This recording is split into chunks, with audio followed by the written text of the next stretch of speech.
Dinner for shoes, please. Hello and welcome to an episode of Dinner for Shoes. Today, in things Nick is doing that could disturb the recording, he's doing the laundry because he wants to wear a shirt out later. So hopefully it cannot be heard. Anyway, let's get into it. Okay, so as you can see the beautiful shoes on my plate, this is a particularly delicious shoe, if I do say so myself. These shoes are from Zena Ziora, designed by Chiso Osuji, who reached out to me and let me know she was a fan of the podcast. I love having on special guests who actually tune in and watch our episodes every week. So that is what I wanted to do with Chiso. And we had a great conversation. And one of the things that we talked about was shoe trends, the current shoe trends that we're seeing. We're seeing some wild shoe trends for 2025. And is that because people are getting bored? I don't know. Fashion is cyclical. We're going to talk about it. I'm going to talk about some of the shoe trends that I'm seeing for 2025 that I am super interested in. You're going to hear about Chiso and how she's building her brand as a startup. And I'm going to, before I even get into the interview with her, I'm going to intro her a little bit better. But let's start with the outfit behind the shoes and talk a little bit about these incredible shoes that she makes, because they really are works of art. They are absolutely beautiful. And I guess this will be a little bit about her brand, Zena Ziora. But they are made in Italy, all of her shoes. They work with an atelier there. Another reason why we love them is just because they are a slow fashion brand. They are all about making only what is ordered. If you watch the podcast, then you know that we love brands like that do not want to overproduce, that want to minimize waste and only use, honestly, materials that are actually needed to produce the shoes. Now, what is so cool about these shoes is that they're made with Spanish Majorca pearls. They are stunning. And this right here that I'm holding on to is actually an ankle strap, which is customized. These are just so pretty. I think I'm going to leave them on the plate the whole episode until we eat Chiso's favorite meal, which is ironically a contrast to the beautiful, delicate, elegant shoes that these are, but she was being honest and I love her for it. And so, all right, so these shoes have a custom strap, and that's what makes Zena Ziora so unique as well, is that they're all about customization. I will say that if you know me, then you know I am the type to be a little bit less than delicate with my belongings, with my fashion, with my clothes, with my things.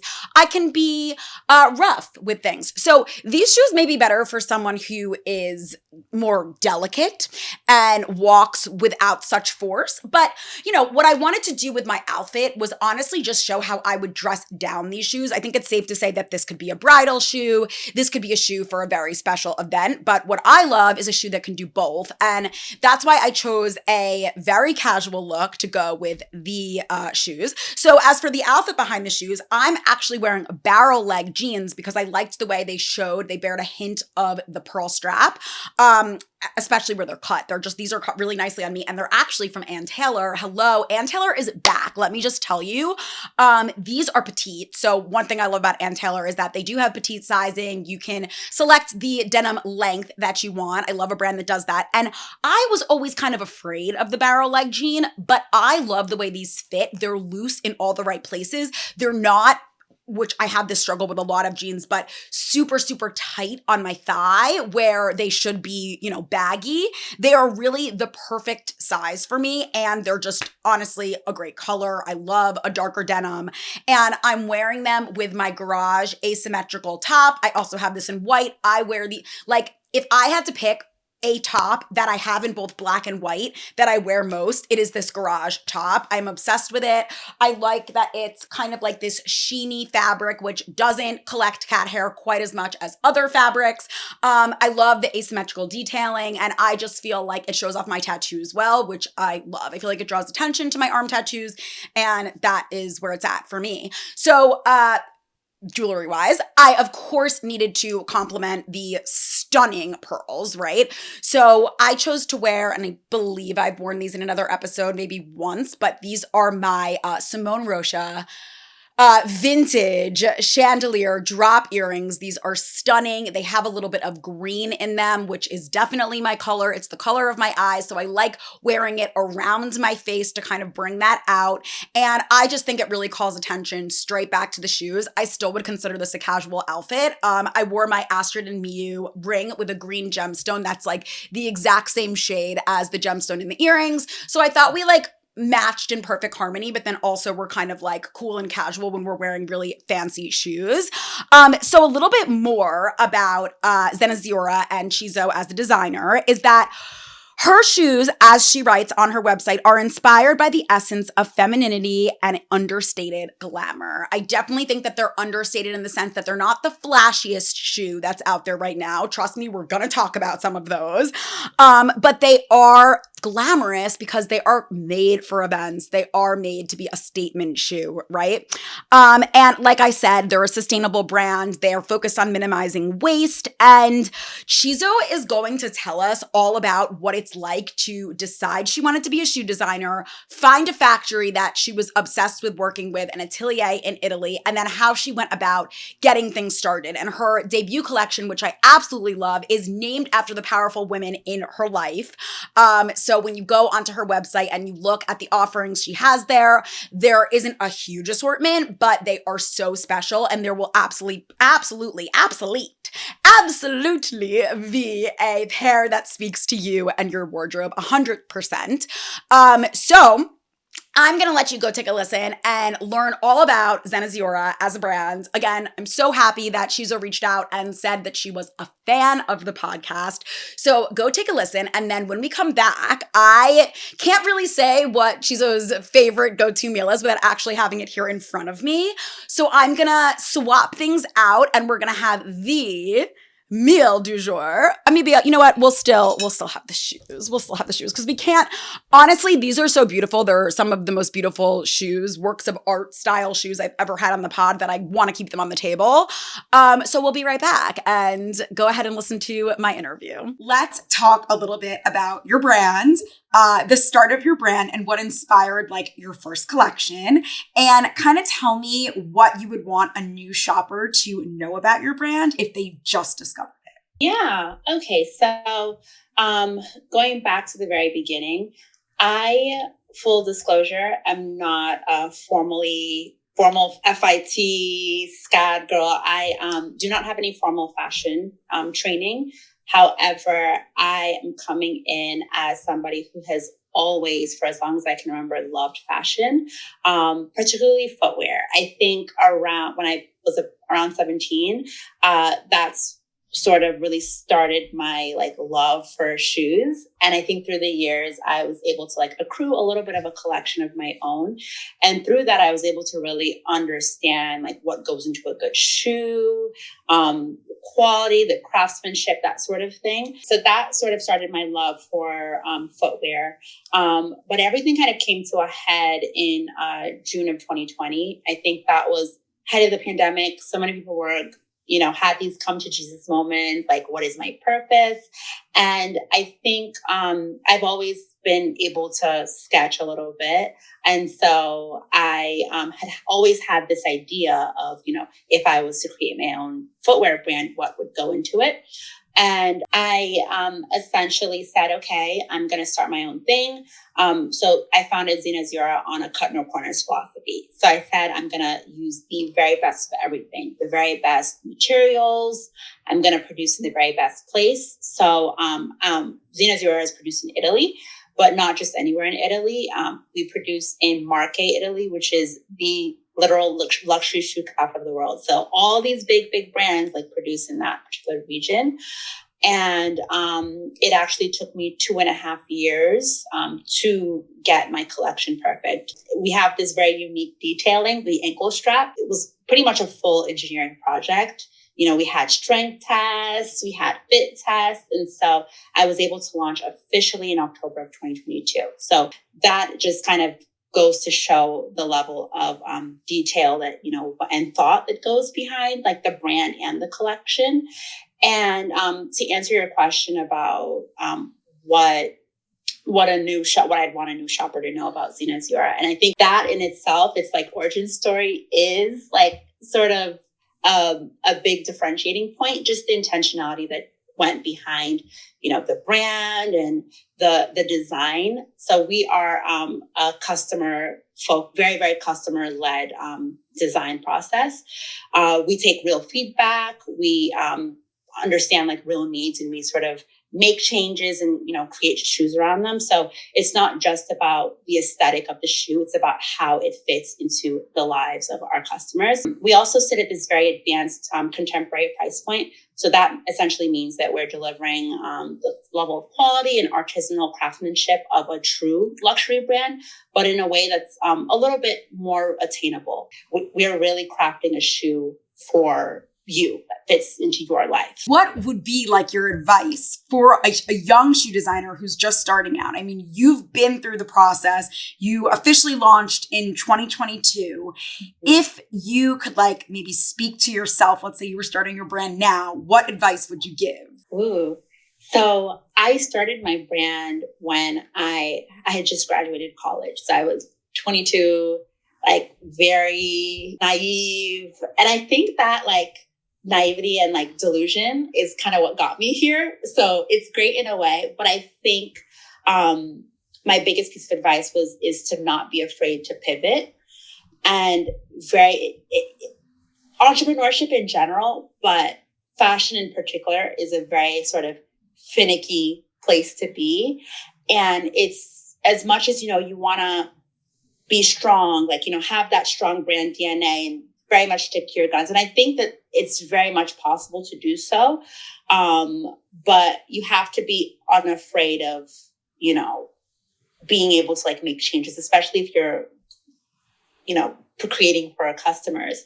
So for example, right, I don't want to skip ahead, but full disclaimer, I used to hate the concept of the kitten heel. I am like, if I'm going to be 2 centimeters off the floor, there's no need, like might as well wear it flat. Mm-hmm. So I'm teasing something like from an upcoming collection coming very soon, but I have had to relent because there is no brand without the customer. Mm-hmm. And if that's the direction that we're going, I think I can still very much keep the same feel, keep the same look. Maybe it's a 1 inch, maybe it's a 2 inch, but it's still gonna, feel the same. So yes, back to my point about like being able to pivot it's a very, very, very important, very, very important lesson that I've learned. And another thing is slow and steady wins the race. It's very, very, when they say comparison is the thief of joy, it's very real. And it's something that I have personally experienced, seeing a lot of brands getting their moments, which I'm of course very happy for. And I dream to be in that position, but sometimes things don't happen at a particular point in time because you're not ready for it. Just slowing down and taking it day by day, very, very important. And that's something that I have to keep reminding myself. And it's something that I practice every day. Yeah, I absolutely love that advice. And I think you're so right to say that you can still pivot while holding on to your brand DNA. And you are doing that. I mean, more to come. But I think that that's something that like a lot of people forget, and they feel like just giving up if they have to pivot. But that's why listening to customer feedback or whatever you're doing, whether it be like starting a business or starting a shoe brand, and as a designer, listening to the customer feedback, but then also staying true to the parts that you want to retain in your brand is super important. I think also for me, at least when I go on your brand website and I check out the collection, like the pearls and that ankle strap are such a defining detail. So I feel like it also must speak to your sense of style. So maybe you said you officially launched in 2022. I know the thought process happened way before that, but do you feel like in the process of getting the brand up and running, your personal style evolved at all? And maybe like, what do you see for the future of the brand based on your style? Oh my God, great question. So I always used to think of my personal style as like very eclectic. So I feel like, I always used to say I don't have like a set personal style. I'm not like edgy. I'm not this. I think I wear what I like. I like what I like. It doesn't matter. It doesn't have to fit into any specific mold. But I think through creating the brand and, thinking about, okay, what do I really gravitate towards? And like, what do I want people to see when they see the brand? I actually learned that I am a little bit of a maximalist. And it's so interesting because we are in this quiet luxury sort of phase in style. And I actually think we're moving away from it, which is really interesting. But I think that a big thing for me has always been, having standout statement pieces, right? And so even if you look at like the shoes, they're this very like classic silhouette, classic stiletto silhouette, this classic, sandal style. But, you have like those details that are a little bit avant-garde and that like pop a little bit. So whether it's like the embellishments or whether it's like the ankle strap, the diamonds, whatever it is that we use, the silk satin, for example. It's just these very like elegant, timeless feeling elements that still, speak for the shoe. So I think that that's something that when I think about my personal style, I think I'm like, okay, right now I'm wearing like a very, classic J. Crew, like black shift dress, but I'll wear like a chunky bangle or I'll wear a statement heel or I'll wear like a very loud bag. And I think that's sort of what the Zena Ziora heel is, right? So, yeah. Yeah. And I also feel like it's, even though, like you said, we're in that quiet luxury phase, which speaks to my next question, but I feel like shoes in general, it's so hard to not make them like a statement piece because shoes are such a good focal point of an outfit, of just like when you're looking someone up and down, like they're an accessory. And we often think of accessories as like the final touch that speaks to the whole vibe of your outfit. So I feel like it just feels natural. And I agree. Like I also would describe myself as leaning more towards a maximalist sense of style. So it makes sense that you wanted the brand to kind of reflect that. And I think since we did touch on quiet luxury a little bit, and that is kind of like a trend that got started on social media, do you ever feel impacted as a shoe designer by these like viral moments, especially having TikTok now? Let's say like a new trend comes onto the scene. Do you ever feel like, oh, I need to incorporate that trend into my design? How do you kind of combat that and be like, okay, this is a trend for a second, but it's not necessarily something I'm going to bring to the brand? Yeah, I think it comes from my very like strong, steadfast, like sense of style. I'm just like, I think I'm not really that impacted by trends like personally. And when you have your own like business or shoe brand, it's very hard because again, I did mention how, very customer led. And so you would think that, hey, like trends will very much like inform where the direction of where the brand is going. But it's actually funny because I think a function of the fact that I do get them produced in Italy and not just anywhere, like it's a very traditional old school Italian atelier.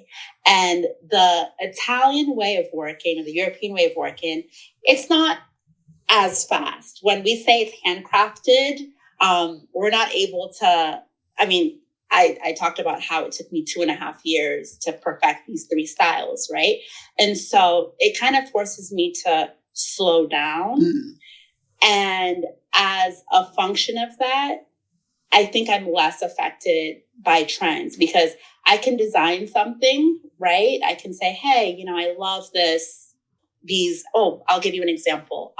There is a brand that's using flowers, these florals, for example. Because I know like the old school, like Dolce & Gabbana, Carrie Bradshaw type heels are back in style. And as much as I would say, hey, it's great, I would love to incorporate this, by the time product development rolls around and it's finished, it takes me about 3 to 4 months to produce a new style. And by then, trends are so fast. So it's just not, it's not possible to be as effective, especially as a smaller business who doesn't have like the resources. I don't have my own factory. So in a way, I would say it's kind of a good thing because it enables me to be very steadfast. And it's very much like, are you sure? Like I have to be completely sure of, where I envision footwear being in 6 months, 1 year. Yeah. That makes so much sense. So let's talk a little bit about some of the trends that we are seeing come and maybe go really quickly. And just as a shoe designer, as someone who has that mentality of like, I need to stick to the brand DNA because we don't know what will be in today, out tomorrow. What do you think about some trends? I'm going to do some kind of like rapid fire, but okay. I don't know if you've seen that like sneaks are coming back, like the whole sneaker heel thing. Do you think that trend has staying power? Do you think that like in 3 to 4 months, we'll still see it? Ooh. I'm a huge Sarah Blakely fan. Mm-hmm. I want to tread lightly. I think the concept of combining comfort and fashion definitely has a lot of staying power. Yeah. I think hitting that sweet spot is key, though, because while people want to be comfortable with what they're wearing, they also very, very much value the aesthetic, the look. Mm-hmm. And so I think, I don't want to get in trouble. I think that if done right, definitely, for sure. I'll give you an example. Again, a kitten heel. Yeah. I think people really want to feel like they want to have like that elevated feel footwear, which a heel provides. But again, want to be comfortable. That's very much a direction that I have been forced to think through. And I think even in retail stores, right? If you go to a Saks, you go to a Neiman's, we see buyers actually are, running away from the concept of the very high stiletto heel, the 5-inch platforms that like dominated the 2010s. Mm-hmm. So yeah, again, this goes back to people really wanting brands, their style to be functional and reflect their everyday life. The commuter is not going to wear, a 4-inch heel on the subway, like in New York City, right? Yep. So TLDR, the concept behind the sneaker heel definitely has staying power. I don't quite know if the sneaker heel itself has staying power. Yeah. No, I feel the same way that you do. I also was going to bring up just like the sneaker loafer. Like we've been seeing brands that are like, that make like running sneakers, like tapping into this more, it's almost like the brand that does like the really chic shoe is tapping into the more comfortable, sporty shoe. And then the sport brand is tapping into the more like sleek style. And it's like, we're seeing this overlap. And I think I agree with what you said. Like you appreciate the balance of comfort and like class, right? But also it has to be done right to become a real trend that stays. Yes. Do you have any ideas, whether or not you want to tease from your own collection is up to you, but like what sort of materials or designs might be the future of footwear? Anything you think like brands are leaning towards that are really interesting? Yeah, I think I think footwear is kind of going toward use of texture. Mm-hmm. So when I say texture, I mean, like, for example, not suede, but like a faux fur, like, but done in like a really, really fun way. Prints. Mm-hmm. I see 3-dimensional touches, like the brand I mentioned earlier that uses like the flower appliques. I think we're heading a little bit more, we're leaning more toward the unconventional now, which is so interesting. I recently was looking at one of the presentations for Milan FW 2025 that just happened. And so it's very interesting to see, sort of that return. And I want to say, again, fashion is super cyclical. We haven't had fun shoe moments since like, I want to say the 2010s, growing up with the advent of like the really stacked, like Giuseppe's and Nadi's, the Cruel Summer sandals everybody was on, the Givenchy boots, basically, that MK kind of popularized. We see it coming back. And now like it's sold out everywhere. It's impossible to find. I think we're getting back to like the conversation starter pieces in footwear, which is really exciting to me as a designer and as a brand that really, you know, wants to create shoes that are like the centerpiece, that are like a conversation starter. Right. So yeah. Yeah, it is so obvious from your shoes that you want it to go in that direction and that you're kind of like pushing for that. And I really appreciate all of your sentiments about the current trends that are going on. I think that, like, a lot of people get excited when they see a trend and then they're just like, this is going to be it. And then like they forget about it in a few months if they didn't go and purchase it. And even if they did, they don't end up continuing to wear it. So I think it's hard to be, you know, the designer behind a brand like yours, where you were like, this is going to be a shoe that I promise you are going to continue to wear and love. It's a statement, but it's also very classic and it will continue to live in your wardrobe for a long time. It's hard to do that, but you've done it. You summed it up perfectly. We're back. My voice just cracked. What am I? A little boy going through puberty? Is that what I am? Okay. So, microphone. All right. Everything. I just brought Chick-fil-A to the table and everything is going off the wall. We're going ham. Okay. So Chiso was very honest with me when I asked her what her favorite meal was. And she was like, honestly, this is my go-to meal. It is an 8-piece nuggets from Chick-fil-A, a vanilla shake, and a large fry. So I ordered it to a T, exactly as she gets it. And even with the large fry, which did cost more money, but I did it all. And I'm just kind of obsessed with the way that they deliver it to you with the straw folded into the bag. Like, is that a Chick-fil-A thing? I don't know. However, I do want to say that I don't necessarily support Chick-fil-A and all of their values. So let me just throw that out there. But we did want to have Chiso's meal. And so they also have a sticker on here that says "Feeling Sunny," which maybe like DoorDash put that on, right? Like, I don't know. I also feel like I didn't say how much I loved the interview with Chiso, and that I hope that you did too, and that you learned so much about her brand. And now we're learning about her favorite meal, as is Trish. Trish is starving right now. And I didn't mean to starve you, but I wanted you to be part of this episode. So she smells chicken. She smells the chicken. Right, but you're being blocked by the bag, sweetie.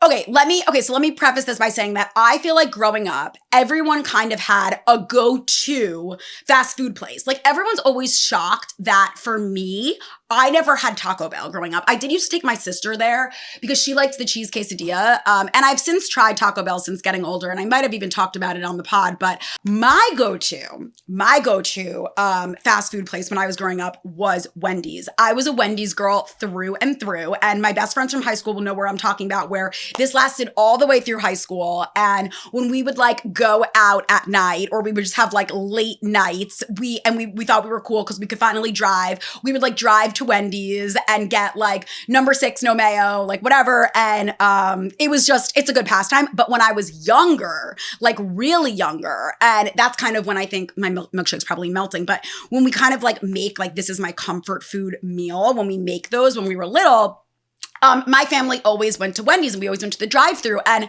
for no reason related to health whatsoever, my meal at Wendy's when I was little was a Caesar salad, a baked potato where I would put half of the entire thing of butter on one side and half of a sour cream packet on the other, and a chocolate Frosty. Why? I don't know.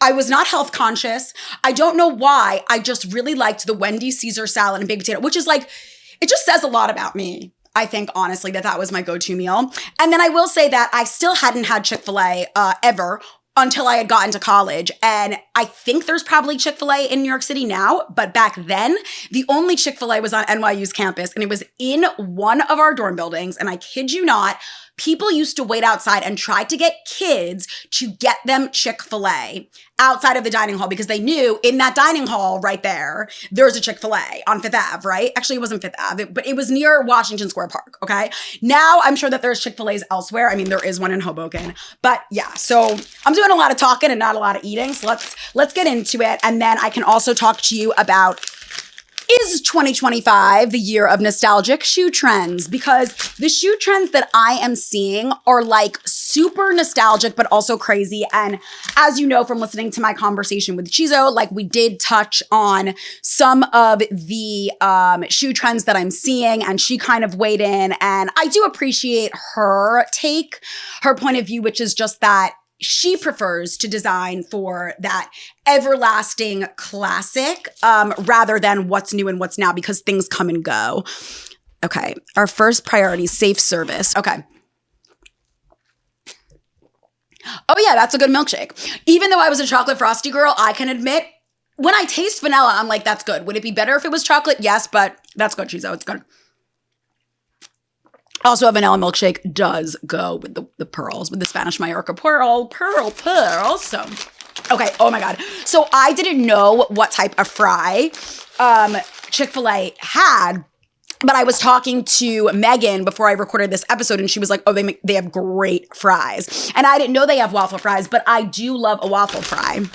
Okay, it also asked me, this is like kind of hilarious, because it asked me what different sauces do I want? And I was like, I don't know. And it's like, do you want the Chick-fil-A sauce? And I'm like, I have no idea what the Chick-fil-A sauce is, but we're gonna, oh, this is such a cute little, oh my God, these nuggets are fucking small. Whoa, okay, I'm definitely gonna try the Chick-fil-A sauce on camera. I'm definitely gonna take a picture of this situation.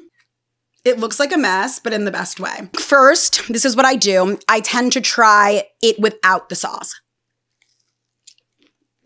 And I did like Burger King nuggets when I was little growing up. These have nothing on Burger King, but they're good. They're good. Okay, let me try this famous Chick-fil-A sauce, which like, what are you? The first ingredient is soybean oil. I highly doubt. And then sugar and barbecue sauce. Okay, so if it's barbecue leaning, I know I'm not going to like it. I'm not a barbecue person. Oh, it looks like honey mustard. Let's dip a new tender. Fresh. Ooh. Oh my God, that is really good. Whoa. So I get wings from Tony Baloney's that I don't think I've ever had on the podcast yet, called Shit-Faced. And this sauce kind of tastes like that. Oh, shit. I don't want to get, like, obsessed with Chick-fil-A. Oh, but that was good. Okay. Before I try a fry, let's get into at least the first shoe trend that I want to talk about, okay? Okay, so is 2025 the year of the nostalgic shoe trend? That is what my question is to the world. As you know from the conversation with Chiso, we talked about sneaker heels. And we've got Sneaks that does this like trending new and now sneaker heel, right? And then we have all of these other brands that are doing it too. So Steve Madden's doing an affordable alternative. And then this brand that I found on Instagram, it's like a startup, self-made, Sewn Small does these custom ones, which are actually sick. Like if I was going to get a sneaker heel, that would be the one that I would invest in. I also like supporting a small business and someone who's just like super creative and makes shoes art, basically, like Chiso does. So there's that one. And then wooden platforms. Now, these aren't like the wildest trend, but they're very boho. And I think Chloe, the brand Chloe, and I guess Zimmerman's always been this leaning, and even Isabel Marant, but these are like the brands at the top on the runways that have always been boho leaning. Isabel Marant's a little bit more like rockery, but Chloe, Zimmerman have always had that about them, especially Chloe. And if you remember at the spring 2025, which it is that season, show, every celebrity in the front row was wearing these Chloe Jeanette wedge clogs and just the other wedge. And they have them on the site now. They are huge. They are ginormous, but they are so boho cool to me. And I'm like, if I was going to invest in any of these trends, I think that those would be the ones that I choose. Affordable alternatives include Naked Wolf and Shoots, which has a bunch, and I especially love the Lupita, which you can shop on Free People. I think that that is so cool. But these are the shoes that I think I liked and wanted to wear in like middle school when boho was like really cool and big. And I just love that. I also, and I'm kind of going to talk about like two trends in one here, but jelly shoes, jelly heels, definitely coming back. So Mock and Mock has this puffy heart sandal that kind of reminds me of like what a jelly shoe is in essence and almost looks like candy, right? But then we have the Fenty Puma cat cleat shoes that just came out, and they are in some cool colors, and I think they retail for $90. And then Melissa Shoes has like their glass heel, and even Tory Burch is doing the jelly shoe too. So the jelly shoe thing is totally coming back, and I used to own so many jelly shoes. Oh my God. Like I used to drive my mom crazy because I had them in every single color. A pair of jelly shoes had to go with each and every outfit I wore as a kid. And like these are suddenly coming back. Okay, another one that I really, really appreciate and want to talk about is doodle shoes. So even when we were just looking at those Chloe wedges, you can see that they've been like etched in and doodled. Now I remember in like literally kindergarten and even preschool, like doodling all over my shoes, and your shoes were cooler if they had doodles on them. Well, Brother Valley's Tree of Life doodle cowboy boot is speaking to that, right? And reminds me of my Converse completely to a T. And then there's also this like Coach loafer that has the like academia version of it. And I really feel like that's coming back too. And it's also like a statement nostalgic trend. Last but not least, and I got through this without trying a fry, I don't know how. I saw something the other day, this is a tangent as always, something on Instagram. It was like an infographic, and it was like, fuck, marry, kill, chicken nuggets. It was chicken nuggets, fries, and pizza. And mine is like the one that no one would choose, which is that I would kill chicken nuggets. No offense, guys. I would fuck pizza, and I would marry fries because, and hear me out on this, fries are good more often than pizza is good in general. Okay. So I just want to say that. Anyway, I'm going to try a fry, but let me just talk through this last trend that I'm seeing is sock boots. Now, these kind of started on the Bottega Veneta runway. They have the Atomic, right? Which is bringing back this like ribbed sock boot. It's literally like a sweater for your calf, okay? And then Amina Muaddi has the Veneta stretch boot as well. And then there are Jeffrey Campbell ribbed sock boots that you can pick up at Revolve. These are just kind of like everywhere. And I'm like, are those coming back? I think that's like my least favorite trend. So I want to know, like, are they? And what trend you want to see come back? I don't really know if there are any I want to see come back. Let's try a fry. I see why people like these. These are nowhere near as good as Nathan's. I will dip it in the sauce, just to say. Because the sauce is pretty good. Trish, you don't want this? Wait for it.